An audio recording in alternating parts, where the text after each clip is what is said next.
प्यारे बच्चों, आज हम क्लास 6 के इंग्लिश की बुक पूर्वी का जो यूनिट 2 है फ्रेंडशिप, उसमें द अनलाइकली बेस्ट फ्रेंड्स, ये जो पेज नंबर 39 का है वो करेंगे।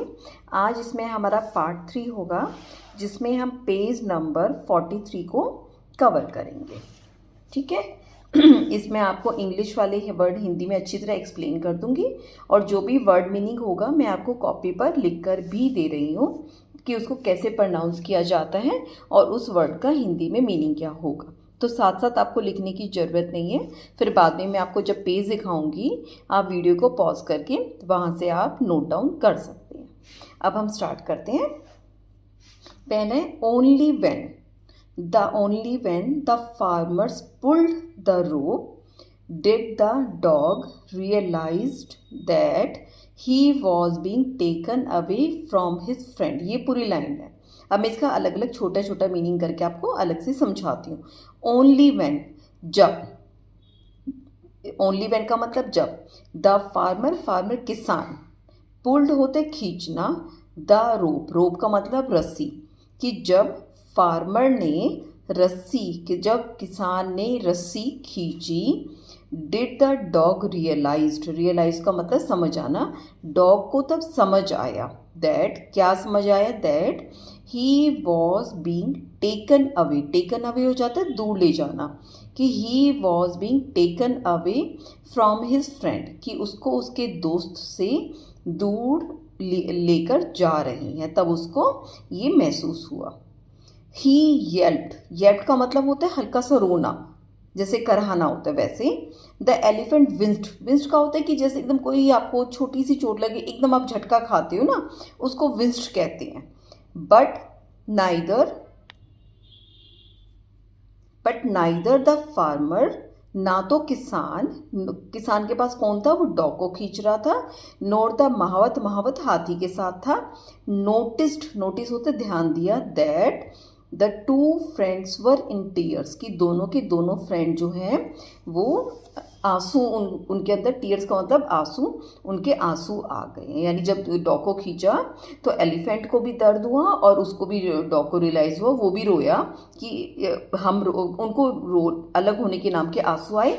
लेकिन जो फार्मर डॉग को लेके जा रहा था और जो महावत हाथी को साथ था, उन दोनों को फील ही नहीं हुआ कि ये दोनों दोस्त बन चुकी हैं, इनको अलग नहीं करना चाहिए।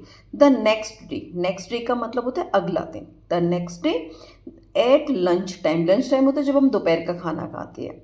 लंच टाइम में महावत उसको खाना दे के जाता था ना, तो उसी का ये। द महावत सर्व्ड गजराज हाथी का नाम था। सर्व्ड होता है उसको पेश करना। हिज फेवरेट फूड, उसका जो सबसे मनपसंद खाना था, जो हाथी को बहुत पसंद था। अगले दिन लंच के टाइम में महावत ने गजराज हाथी को उसका मनपसंद खाना दिया। व्हेन द महावत केम बैक, जब महावत वापस आया, केम बैक होता है वापस आना। After finishing his other chores, C H यहाँ च के लिए लगाते हैं, जैसे चेयर में च सी एच होता है ना चेयर, ऐसे सी एच से चोर्स होते हैं जो हम डेली के रूटीन के काम करते हैं। जैसे आपकी मम्मी खाना बनाती होंगी, कुछ और डेली सफाई करती हैं, तो वो उनके डेली चोर्स हैं, वो उनके चोर्स हैं।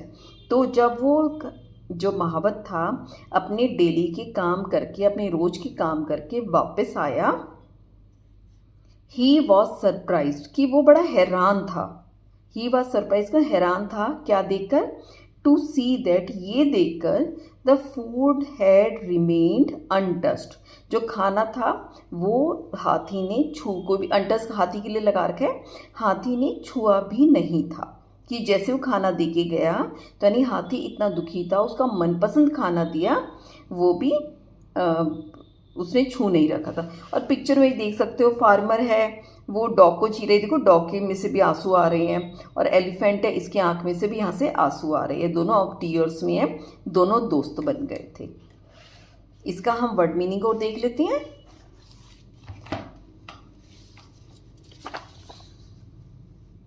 The unlikely best friend, page 43 के वर्ड मीनिंग। पुल्ड, इसको क्या बोलते हैं कि पुल्ड का मतलब होता है खींचना। रोप का मतलब रस्सी। रियलाइज रियलाइज का मतलब समझ आया, जब उसको महसूस हुआ, जब उसको एकदम ध्यान गया। विंस्ड, विंस्ड होता है अचानक दर्द उठने वाली प्रतिक्रिया। टीयर्स, टीयर्स का मतलब आंसू। नेक्स्ट, नेक्स्ट का मतलब अगला। फेवरेट, फेवरेट का मतलब मनपसंद। चोर्स, चोर्स रोज के जो हमारे काम होते हैं वो। अनटच्ड, अनटच्ड मतलब अनछुआ। कुछ एक दो मीनिंग शायद लिखने रह गए हैं, मैं आपके लिख देती हूँ। जैसे हमारा एक वर्ड रह गया था सरप्राइज, SURPRISED। स्पेलिंग हाथ की हाथ याद करना, नहीं तो स्पेलिंग गलत हो जाने पे नंबर तो ज़्यादा नहीं कटेंगे, लेकिन जब आप एग्ज़ाम में अपना आंसर लिखते हो तो मैडम के ऊपर बुरा असर जाता है कि इस बच्चे ने अच्छे से याद नहीं कर रखा। इसको बोलेंगे कैसे? सरप्राइज्ड। सरप्राइज का मतलब हैरान।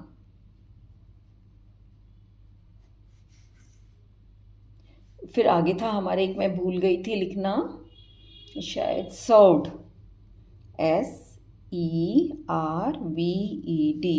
इसका क्या कहेंगे हम? सर्व्ड। सर्व्ड का मतलब पेश करना, उसने दिया, उसको सामने पेश किया। और एक शायद मीनिंग रह गया था हमारा टेकन अवे।